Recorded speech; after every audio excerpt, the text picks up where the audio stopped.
Ndër zhvillimet kryesore ju ftoj të ndiqni, qeveria do të falë afro 30 milion euro gjoba dhe kamatavonesa për bizneset që paguajnë detyrimet e prapambetura për sigurimet shoqërore të punonjësve brenda vitit.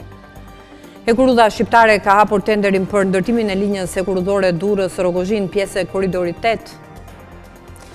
Me shumicë votash, kuvendi miratoi 4 anëtarët e rinj të Këshillit Mbikëqyrës të Bankës së Shqipërisë, Selami Xhepa, Holta Zaçaj, Ervin Mete dhe Jonida Prifti. Sipas Instat, në janar 2026, struktura importeve tregon një zhvendosje graduale drejt partnerëve aziatik me rritje të peshës së Kinës dhe Turqisë.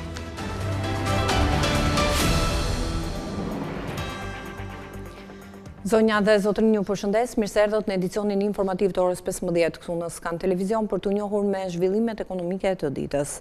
Qeveria parashikon të falë afro 30 milion euro gjoba dhe kamatavonesa për bizneset që paguajnë detyrimet e prapambetura për sigurimet shoqërore të punonjësve brenda këtij viti. Detyrimet që kanë bizneset ndaj punonjësve për sigurimet shoqërore të papaguara arrin në rreth 20 miliard lek apo 200 milion euro. Bizneset do të kenë mundësinë të lehtësohen nga çdo gjoba apo kamatavonesë të marrë ndër vite, por mos pagimin në afat të sigurimeve shoqërore të punësuarve, nëse plotësojnë kushtin për t'i paguar detyrimet e prapambetura deri në fund të këtij viti. Referuar ligjit i cili hyri në fuqi në janar për fshirjen, shuarjen dhe pagesën e detyrimeve tatimore ndaj administratës tatimore qendrore e vendore dhe detyrimeve të pagueshme në dogan, gjobat dhe kamatavonesat për sigurimet shoqërore dhe shëndetësore që u përkasin periudhave tatimore deri më 31 dhjetor 2014, që rezultojnë të llogaritura apo të regjistruara në llogarinë e tatim paguesit, do të fshihen, por përsëri detyrimi për kontributin do të mbetet. Ndërsa në nenin 6 citohet se shuhen dënimet administrative, gjobat dhe kamatavonesat për sigurimet shoqërore e shëndetësore që u përkasin periudhave tatimore nga data 1 janar 2015 deri në datën 31 dhjetor 2024, që rezultojnë të llogaritura apo të regjistruara në llogarinë e tatim paguesit me kushtin që të paguhet 100% e kontributit brenda datës 31/12/2026.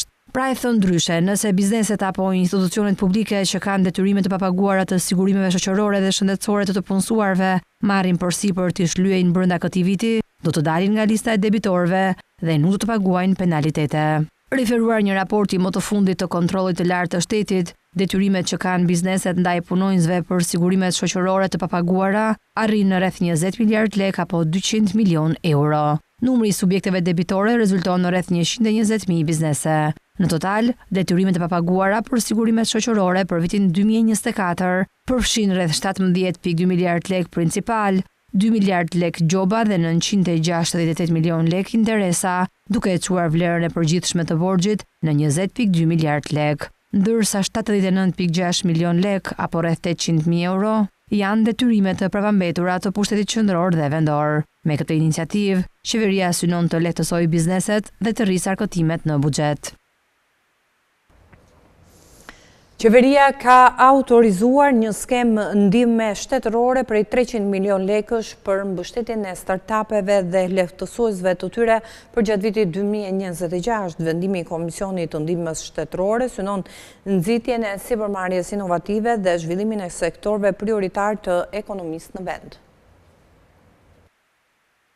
Qeveria do të mbështesë financiarisht startupet dhe lehtësuesit e tyre gjatë vitit 2026 përmes një skeme ndihmës shtetërore në formën e grantit me një fond total prej 300 milion lekësh. Vendimi është autorizuar nga Komisioni i Ndihmës Shtetërore dhe skema do të zbatohet nga Agjencia Shtetërore për Mbështetjen dhe Zhvillimin e Startupeve dhe Lehtësuesve nën përgjegjësinë e Ministrit për Inovacionin. Ajo synon të nxjisë zhvillimin e sipërmarrjeve inovative dhe të forcojë sektorët prioritar të ekonomisë shqiptare. Sipas vendimit, numri i përfituesve do të jetë 51 deri në 100 subjekte, të cilat do të përgjigjen përmes një procesi konkurrues. Fondet do të mbulojnë kostot që lidhen me ngritjen dhe funksionimin e startupeve dhe strukturave mbështetëse të tyre. Në vlerësimin e tij, Komisioni i Ndihmës Shtetërore analizoi nëse kjo masë përbën ndihmë shtetërore duke marrë në konsiderat kriteret si përdorimi i burimeve shtetërore, avantazhi ekonomik, selektiviteti dhe ndikimin në konkurrencë. Komisioni arri në përfundimin se skema përbën ndihmë shtetërore pasi ofron avantazh për një numër të kufizuar sipërmarrjesh, por ajo është e lejueshme pasi efektet pozitive në zhvillimin ekonomik të i kalojnë efektet e mundshme negative në treg. Përfituesit do të duhet të nënshkruajnë deklaratën, ndërsa agjencia zbatuese do të raportojë çdo vit mbi impaktin financiar dhe rezultatet e arritura. Të dhënat mbi zbatimin e skemës do të ruhen deri në 10 vjet. Hekuruda shqiptare ka hapur tenderin për ndërtimin e linjës hekurudore Durrës-Rogozhin, pjesë e korridorit 8. Tenderi zhvillohet në formën e një procedure të hapur ndërkombëtare me 2 zarfa, ndërsa afati i dorëzimit të ofertave është 10 qershor. I vlerësohet se kohëzgjatja e punimeve do të jetë 48 muaj nga nënshkrimi i kontratës. Hekuruda shqiptare ka hapur tenderin për ndërtimin e linjës hekurudore Durrës-Rogozhin, pjesë e korridorit 8. Procedura është publikuar në platformën zyrtare të Bashkimit Evropian për prokurimet publike, duke qenë se BE ka akorduar një grant prej 60.5 milion euro për këtë vepër infrastrukturore. Pjesa tjetër e financimit përfshin 2 kredi nga 30 milion euro nga Banka Evropiane e Investimeve dhe Banka Evropiane për Rindërtim dhe Zhvillim, por kjo fazë tenderuese nuk përfshin elektrifikimin, ndaj vlera e vlerësuar për këtë fazë është 90 milion euro. Referuar detajeve të tenderit, punimet do përfshin projektimin dhe rindërtimin e rreth 34 kilometra të linjës ekzistuese, duke përfshirë rikonstruksionin e urave, ndërtimin e mbikalimeve dhe nënkalimeve për këmbësorët, modernizimin e kalimeve në nivel dhe rikonstruksionin e tunelit 380 metra për gjatë segmentit. Projekti parashikon vendosjen e sistemeve të teknologjisë së avancuar, si dhe nën sistemet e telekomunikimit, që përputhen me standardet e Bashkimit Evropian. Po ashtu do të rikonstruktohen 5 stacione hekurudore dhe do ndërtohen ose rindërtohen rrugë paralele të aksesit, të shoqëruara me masa të posaçme për përshtatjen e infrastrukturës ndaj ndikimeve klimatike. Sipas procedurës së publikuar, tenderi zhvillohet në formën e një procedure të hapur ndërkombëtare me 2 zarfa, ndërsa afati i dorëzimit të ofertave është 10 qershori, ndërkaq vlerësohet se kohëzgjatja e punimeve do të jetë 48 muaj nga nënshkrimi i kontratës. Linja e reabilituar do mundsojë udhëtime me tren me shpejtësi deri në 120 km/h. Me shumicë votash, Kuvendi miratoi 4 antarët e rinj të Këshillit Mbikëqyrës të Bankës së Shqipërisë, Selamit Xhepa, Holta Zaçaj, Ervin Mete dhe Jonida Prifti morën mbështetjen e deputetëve në seancë plenare, ndërsa kandidatura Matilda Shehu do të votohet në një tjetër seancë. Kuvendi i Shqipërisë ka miratuar në një seancë plenare maraton zgjedhjen e antarëve të rinj në Këshillin Mbikëqyrës të Bankës së Shqipërisë, organi më i lartë vendimarrës i institucionit qendror financiar të vendit. Me 74 vota pro, 16 kundër dhe asnjë abstenim, u miratua zgjedhja e Selamit Xhepës si antar i Këshillit Mbikëqyrës. Xhepa është ekonomist dhe pedagog me mbi 20 vite përvojë akademike. Ish ekonomist i lartë në Bankën e Shqipërisë dhe ekspert i politikave ekonomike. Me 72 vota pro, 19 kundër dhe 1 abstenim në këtë funksion, u zgjodh edhe ish kryetaria e gjykatës kushtetuese, Holta Zaçaj. Po ashtu, me 74 vota pro, 17 kundër dhe 0 abstenim, Kuvendi miratoi zgjedhjen e ish ministrit të financave, Ervin Mete. Jonida Prifti, profesioniste e sektorit bankar me përvojë ndërkombëtare, u zgjodh me 73 vota pro, 18 kundër dhe asnjë abstenim. Ndërkohë, projekt vendimi për zgjedhjen e Matilda Shehut me kërkesë të kryetarit të grupit parlamentar të Partisë Socialiste do të votohet në një seancë tjetër. Zgjedhja e antarëve të Këshillit Mbikëqyrës vjen në një moment kyç për politikën monetare dhe stabilitetin financiar të vendit, ndërsa Banka e Shqipërisë vijon të luajë rol qendror në ruajtjen e stabilitetit të çmimeve dhe mbikëqyrjen e sistemit bankar.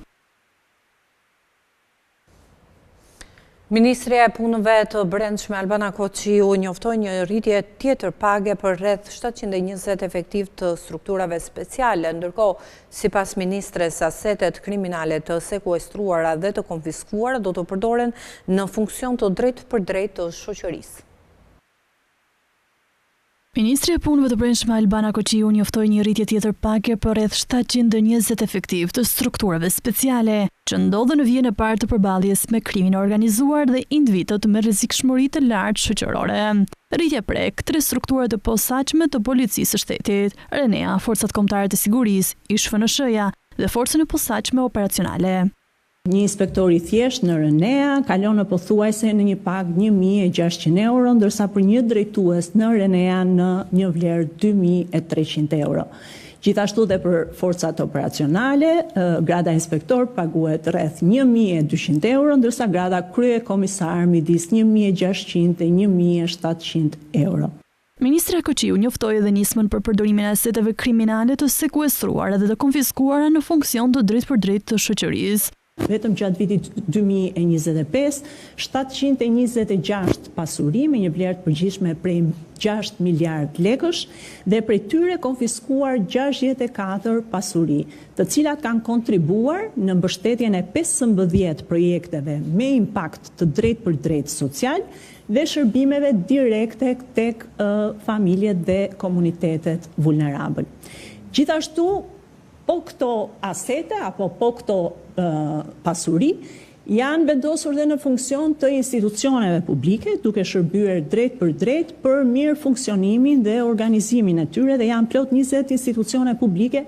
Sipas ministres, referuar kontrolleve për kthimin e ligjshmërisë në territor në rang vendi janë evidentuar 252 subjekte që kanë shkelur specifikimet e lejeve të ndërtimit, janë prishur 447 ndërtime apo shtesa të paligjshme dhe janë vendosur gjoba me një vlerë të përafërt prej 12 milion eurosh.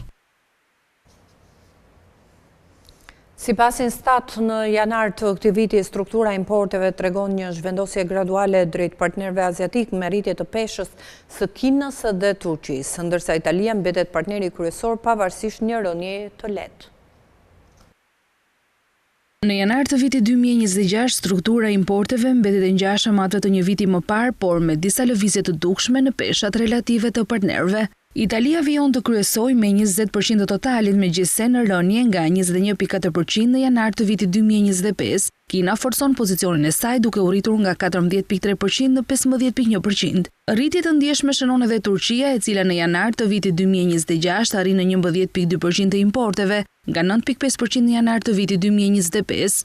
Me një rritje prej 1.7%, Turqia konsolidon rolin e saj si një nga 3 partnerët kryesor tregtar. Kjo lëvizje tregon intensifikimin e shkëmbimeve tregtare rajonale dhe një orientim më të fortë drejt furnitorëve gjeografikisht më të afërt. Greqia paraqet një stabilitet pothuajse të plotë me një rritje minimale nga 8.5% në 8.6%, ndërsa Gjermania shënon rënje nga 7% në 6.1%. Ulja e peshës së Gjermanisë mund të sinjalizojë një zëvendësim gradual të disa kategorive të importeve me furnizime nga tregje alternative, kryesisht nga Azia. Një zhvillim i rëndësishëm në janar të vitit 2026 është hyrja e Indisë në listën e 10 partnerëve kryesor me 2.3% të totalit të importeve, ndërkohë që Arabia Saudite, e cila kishte 2.7% në janar të vitit kaluar, nuk figuron më në 10 partnerët kryesor. Po ashtu, Shtetet e Bashkuara rrisin peshën nga 2.1% në 3.8%, duke reflektuar një zgjerim të importeve nga ky treg. Korea e Jugut rrit lehtë pjesëmarrjen nga 2.3% në 2.7%, ndërsa Polonia dhe Serbia shënojnë rënje të lehtë. Kategoria të tjera bien nga 27.5% në 26%, çka tregon një përqendrim pak më të madh të importeve tek partnerët kryesor në fillim të vitit 2026. Megjithatë, mbi 1/4 e importeve vazhdon të shpërndahet një gamë të gjerë vendesh, duke dëshmuar për një strukturë të diversifikuar furnizimi. Banesat në Shqipëri së shpejti do ta kenë të detyrueshëm sigurimin nga tërmetet dhe përmbytjet, por cilat janë problematikat dhe rrisjet që mund të shoqërojnë këtë proces. Detajet i jep kronika në vijim. Sigurimi i detyrueshëm i banesave nga tërmetet dhe përmbytjet mund të jetë një instrument që ofron mbrojtje reale për qytetarët, por nga ana tjetër mund të krijojë një barrë të re financiare për ata që kanë më pak të ardhura.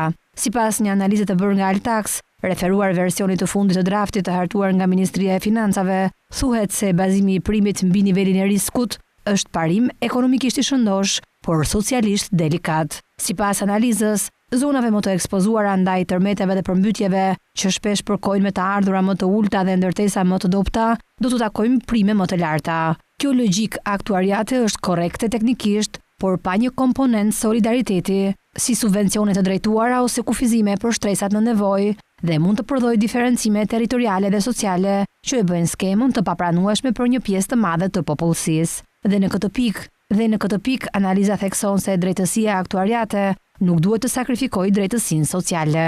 Po ashtu nënvizohet se qëndrueshmëria afatgjatë e këtij sigurimi të detyrueshëm varet nga disa vendime kyçe. Për këtë arsye rekomandohet që drejtësia dhe proporcionaliteti i primit duhet të arrihen duke kombinuar riskun real me mekanizma solidariteti që skema të mos bëhet taksë regresive për familjet e varfra. Mbrojtja e klientëve dhe transparenca thuhet se kërkojnë auditim të pavarur, procese të shpejta vlerësimi dhe informim të plot për të shmangur abuzimet dhe humbjen e besimit. Stabiliteti fiskal ndërkaq kërkon që fondi të mbetet i dedikuar ekskluzivisht për dëmshpërblime, risigurim dhe operacione, pa rrezik ridistribucioni për deficitin buxhetor të përgjithshëm, siç parashikon dhe kuadri i ligjit organik të buxhetit. Në rast katastrofe të madhe, presioni indirekt mbetet real dhe mund të kërkojë kapitalizim fillestar të fortë e risigurim ndërkombëtar. Analiza del në konkluzionin se reforma ka potencial të madh të mbrojë mijëra familje nga fatkeqësitë natyrore dhe të nxjisë ndërtim më të sigurt, por për ta bërë këtë realitet, duhet të jetë mbi të gjitha e drejtë, transparente dhe qëndrueshme fiskalisht. Kjo qasje sipas Altax garanton që sigurimi i detyrueshëm i banesave do të shërbejë si mburoj për të gjithë e jo si barë shtesë për më të pafuqishmet. Hidrocentrali i Vaut të Dejës ka nevojë për rehabilitim të plot pas më shumë se 53 vitesh pune pa ndërprerje thelbësore vitin e kaluar. Kesh nisi zbatimin e një projekti që synon hartimin e strategjisë së rehabilitimit, analizën kosto-përfitim dhe vlerësimet e ndikimit në mjedis dhe klim.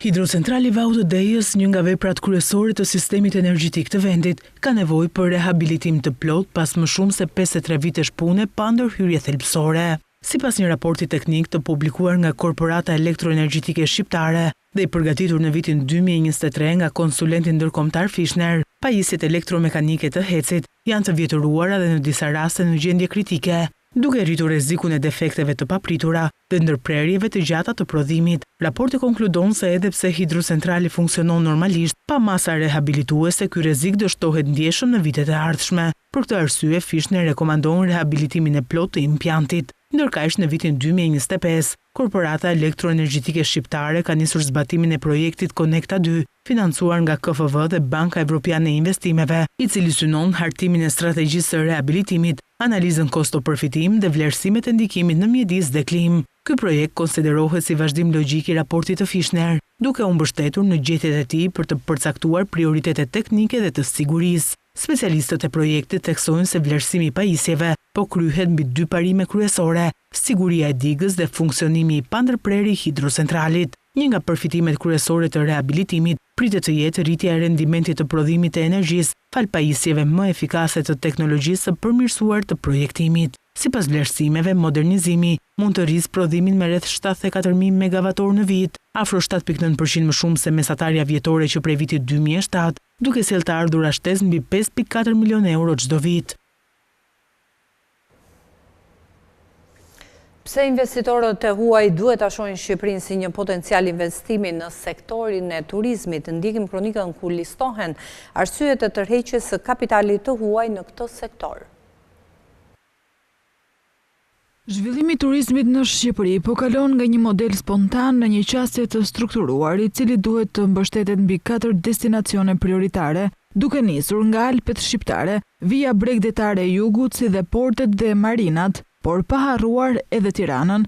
Kjo ndarje nuk është vetëm gjeografike, por ekonomike, e cila synon diversifikimin e produktit turistik dhe uljen e riskut për investitorët, por cilat janë avantazhet që Shqipëria ka për investimet në turizëm. Nga pikpamja ekonomike, Shqipëria paraqet 3 avantazhe kryesore, kur rendisim tregun në rritje, kostot konkurruese dhe hapësirat të pashfrytzuara. Së pari, tregu është ende në fazë zhvillimi. Kjo do të thotë se norma e penetrimit të investimeve në segmente si turizmi malor, marinat turistike apo resortet e standardit të lartë mbetet e ulët krahasuar me vende të rajonit si Greqia apo Kroacia. Për investitorët, kjo përkthehet në potencial më të lartë rritje dhe marrëshfrytimi në afat mesatar. Së dyti, struktura e kostove mbetet konkurruese, çmimet e tokës, kostot operative dhe fuqia punëtore janë relativisht më të ulta, ndërkohë që kërkesa turistike është në rritje. Kjo krijon një raport më të favorshëm midis investimit fillestar dhe kthimit të pritshëm.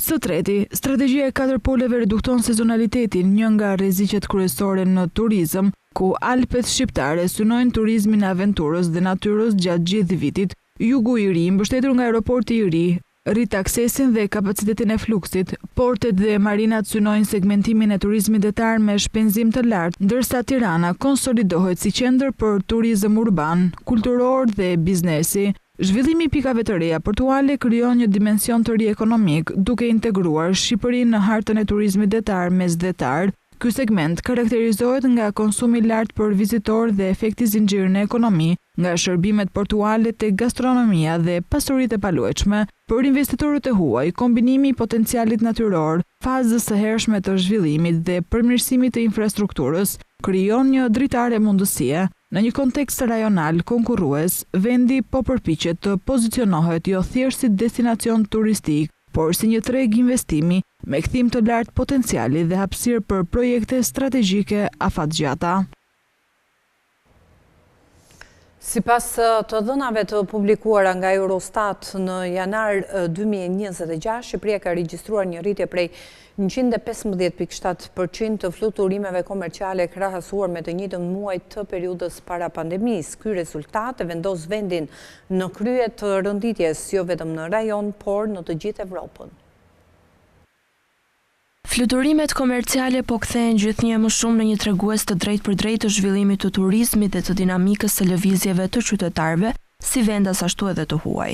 Rritja e numrit të fluturimeve reflekton jo vetëm shtimin e kërkesës për udhëtime, por edhe forcimin e lidhjeve ekonomike dhe turistike të një vendi me pjesën tjetër të botës. Në këtë kontekst, Shqipëria ka shënuar një ecurim breslënës e vitet e fundit, duke tërhequr një interes në rritje nga vizitorët ndërkombëtar dhe duke konsoliduar pozicionin e saj si një destinacion gjithnjë më i kërkuar. Sipas të dhënave të publikuara nga Eurostat, në janar të vitit 2026, Shqipëria ka regjistruar një rritje prej 115.7% të fluturimeve komerciale, krahasuar me të njëjtin muaj të periudhës para pandemisë. Ky rezultat e vendos vendin në krye të renditjes jo vetëm në rajon, por në të gjithë Europën, për ritmin më të lartë të rritjes në këtë tregues.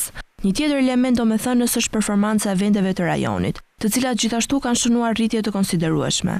Pas Shqipërisë renditet Serbia me një rritje për 56.7%, duke mbajtur vendin e dytë. Ndërkohë edhe Bosnia-Hercegovina dhe Maqedonia e Veriut përfshihen mes 5 vendeve me rritjen më të lartë, çka tregon një rimëkëmbje të përgjithshme të trafikut ajror në Ballkan. Ndërkohë Malizi shënon ulje me 4.6%. Në nivel evropian pas Shqipërisë pozicionohet Islanda, e ndjekur nga Çipri me 41.3%, Malta me 38% dhe Greqia me 26.2%. Vende që gjithashtu kanë përfituar nga rritja e kërkesës për udhëtime dhe turizëm. Megjithatë, panorama nuk është pozitive për të gjitha shtetet. Slovenia rezulton të jetë vendi me rënien më të madhe në kontinent, me një ulje prej 44.6% krahasuar me periudhën para pandemisë. Tendenca negative vijon të jetë edhe në vende të tjera si Suedia me një ulje prej 37.6%, Letonia me 30.9% dhe Gjermania me një ulje prej 27.9%.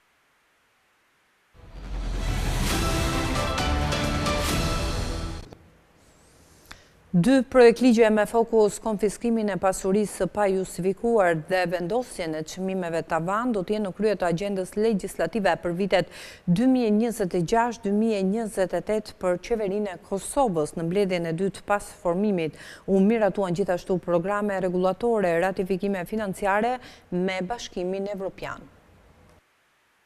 Takohemi në mbledhjen e rregullt të qeverisë. Qeveria e Kosovës ka zhvilluar mbledhjen e dytë pas formimit, ku ka miratuar projekt programin e projekt ligjeve për vitet 2026-2028. Kryeministri Albin Kurti theksoi se në agjendë do të kenë prioritet dy projekt ligje. Agjendën legjislative për vitet në vijim, aty ndër të tjera përfshihen projekt ligje për byron shtetërore për konfiskimin e pasurisë së paluajtshme dhe të pajustifikueshme dhe projekt ligji i ri për çmimet tavan. Të dy zotimet tona, të dy nevojat të vendit dhe qytetarëve, të cilat përmbushen dhe plotësohen shumë shpejt. Ndërkohë, u vendos themelimi i dy ndërmarrjeve publike lokale. Në rend të ditës kemi edhe themelimin e dy ndërmarrjeve të reja publike lokale, Fushkosova SHA, e para në komunën e Fushkosovës dhe ekodrenasi SHA që do të ofrojë mirëmbajtjen e hapësirave dhe të ndërtesave publike. Gjithashtu, u miratua projekt rregulloria për përcaktimin e fushave të përgjegjësisë administrative të ministrive, si dhe projekt programi për vlerësimin ex post të pakteve juridike që synon analizimin e efektivitetit të legjislacionit pas hyrjes në fuqi.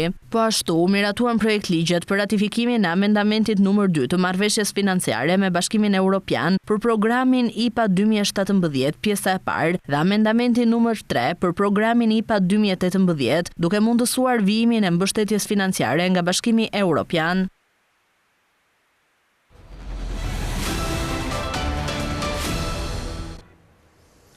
Do të ndalemi me zhvillimet nga bota. Takimi i parë i Bordit të Paqes një ditë më parë nuk i ka shuar polemikat për rolin e tij dhe marrëdhëniet me Organizatën e Kombeve të Bashkuara. Mediat vënë në dukje që presidenti Donald Trump premtoi se puna e Bordit do të forconte Kombet e Bashkuara, siç ai përmendi në fjalën e tij. Gjithashtu citohet edhe kryeministri i Shqipërisë Edi Rama, i cili u shpreh se Bordi i Paqes synon të zgjojë OKB-n që ndodhet në agoni.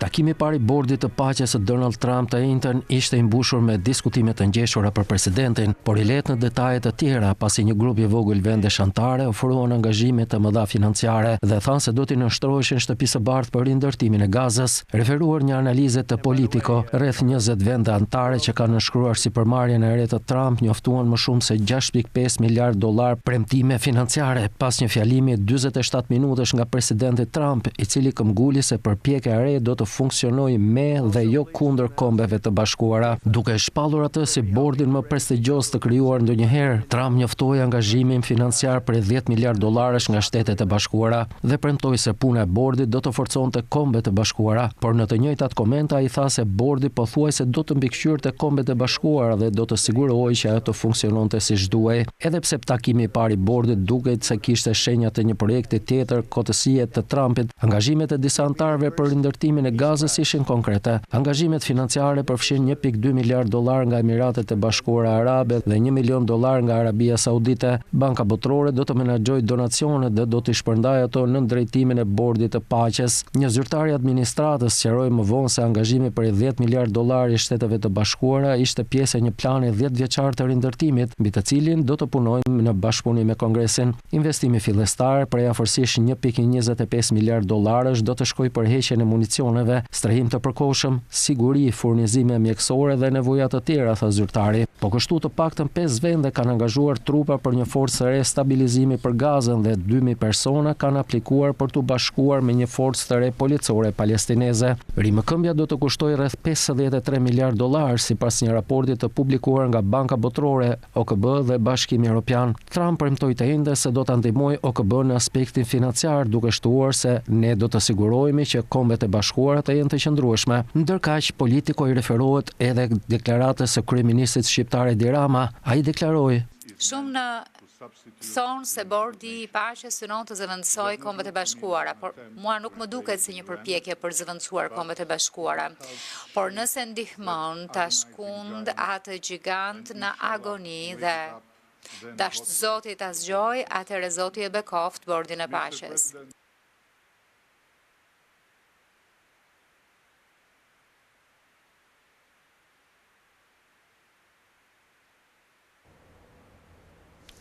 Tarifat e vendosura nga presidenti Donald Trump mund të kthehen në avantazh për Kinën duke riformuar tregtinë globale. Shumë ekspert kinezë të tregtisë kanë zbuluar se ekziston një shtyrje sistematike nga vendi për të ndryshuar politikën tregtare të Shteteve të Bashkuara të Amerikës.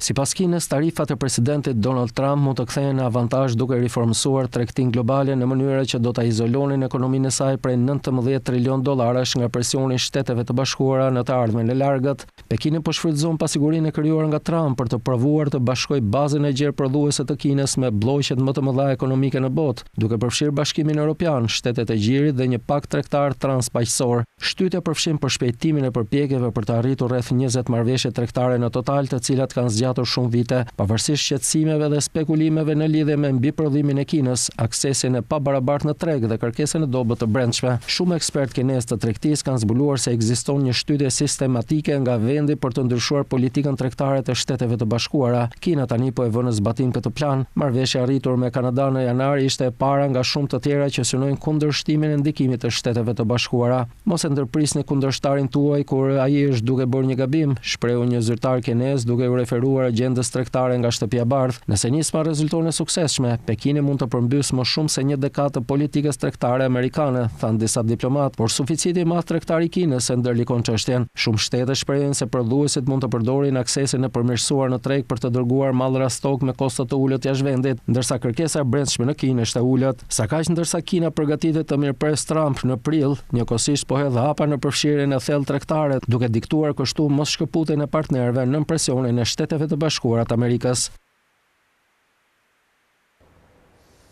Plani Made in Europe i Bashkimit Evropian mund të ndikojë në zinxhirët e furnizimit duke krijuar barriera të panevojshme tregtare midis Londrës dhe disa vendeve anëtare të Bashkimit Evropian.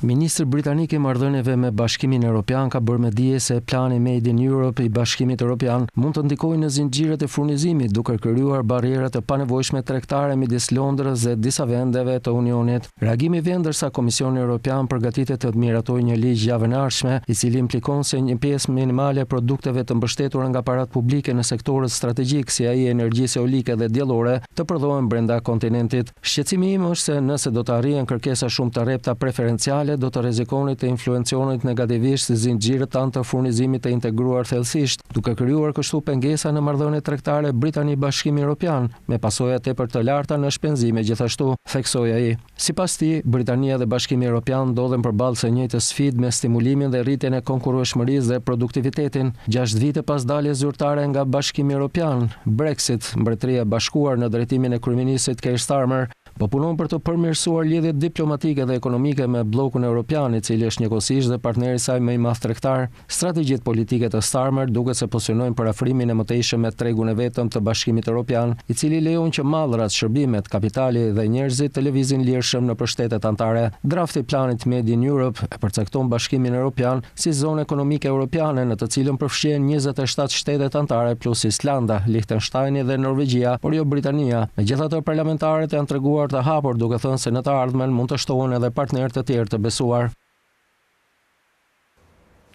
Shumica vendeve evropiane tashmë ofrojnë përfitime strehimi si pjesë e sistemeve të tyre të mbrojtjes sociale, megjithatë nivelet e mbështetjes ndryshojnë shumë duke reflektuar politika të ndryshme kombëtare.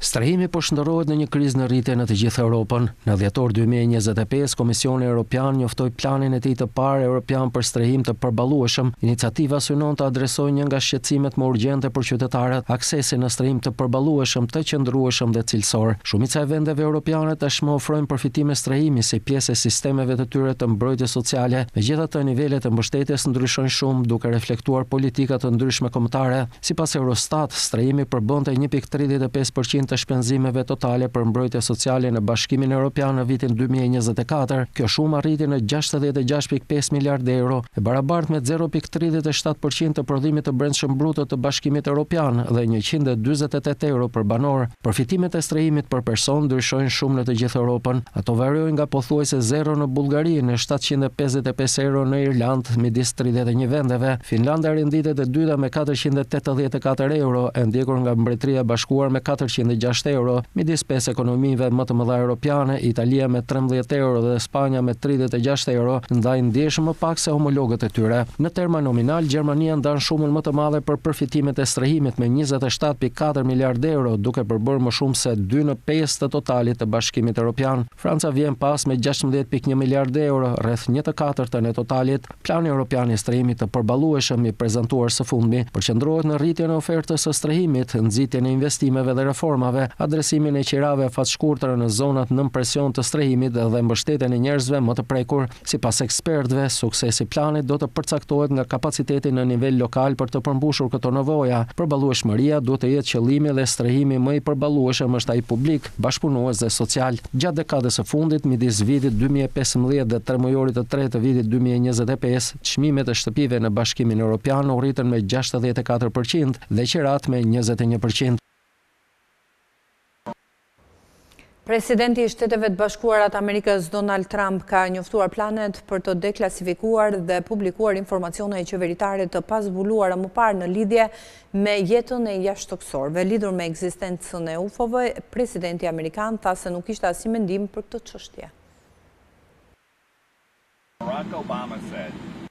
Presidenti amerikan Donald Trump ka njoftuar planet për të deklasifikuar dhe publikuar informacione qeveritare të pasbuluara më parë në lidhje me jetën jashtëtokësore. Njoftimi vjen pas komenteve të rëndësishme të ish-presidentit Barack Obama, në të cilat ai nuk e mohoi ekzistencën e formave të jetës jashtëtokësore. Trump përdori platformën e tij Truth Social për të ndarë lajmin, duke deklaruar se do t'i kërkonte sekretarit të mbrojtjes dhe organeve të tjera përkatëse qeveritare që të fillonin identifikimin dhe publikimin e dokumenteve të klasifikuara mbi tema duke përfshirë jetën aliene dhe jashtëtokësore, fenomenet ajrore të pa identifikuara dhe objektet fluturuese të pa identifikuara së bashku me çdo material tjetër të lidhur me të. Duke pasur parasysh interesin e jashtëzakonshëm të treguar, shkroi Trump, do të jap udhëzime sekretarit të mbrojtjes dhe departamenteve dhe agjencive të tjera përkatëse që të fillojnë procesin e identifikimit dhe publikimit të dokumenteve qeveritare që lidhen me jetën aliene dhe jashtëtokësore.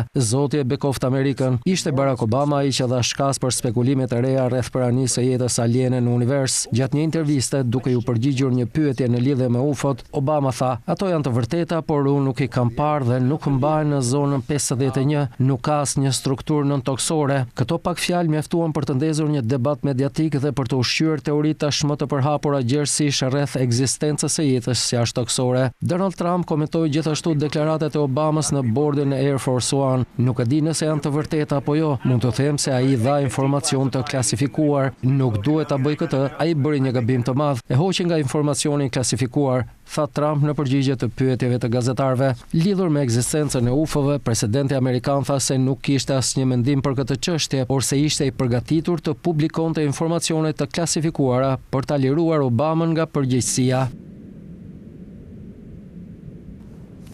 Kemi mbërritur në fund të këtij edicioni informativ. Të tjera zhvillime i gjeni duke klikuar në faqen tonë të internetit skantv.al, ku mund të gjeni gjithçka mbi ekonominë, bankat, sigurimet, tregjet financiare e të tjerë.